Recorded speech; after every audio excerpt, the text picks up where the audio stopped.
let's play some audio of Hillary Clinton.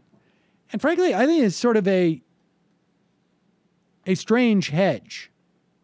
Just a weird thing to say about Keystone XL pipeline. Here she is at a Nashua, New Hampshire town hall.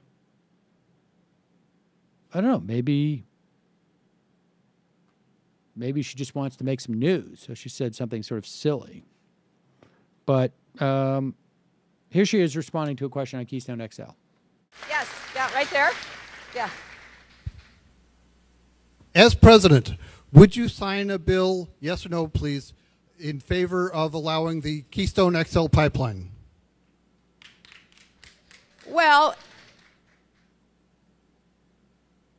as you know, I was the Secretary of State who started that process.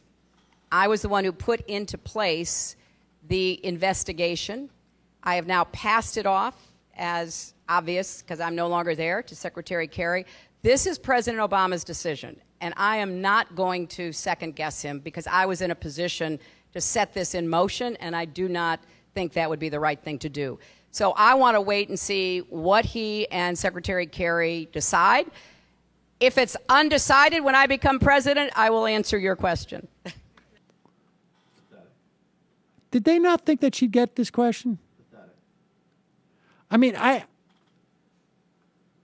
the only thing that I can imagine is that somehow the Obama administration asked her not to comment on it, that they didn't want to put Obama in a box in some fashion. But I don't even see who cares about this anymore. Like, who's the constituency that cares about the Keystone XL in terms of actually promoting it? I don't even think TransCanada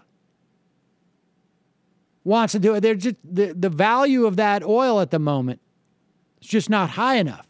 I guess maybe they'd sit on the permit for years. But who is the constituency out there aside from TransCanada and, I don't know, the Koch brothers, who really want this thing to be permitted? And why wouldn't you want the Republicans now up in arms about it? I mean, I think probably 70% of the country already thinks that it's been voted down when the president vetoed the bill saying that Congress could decide the question.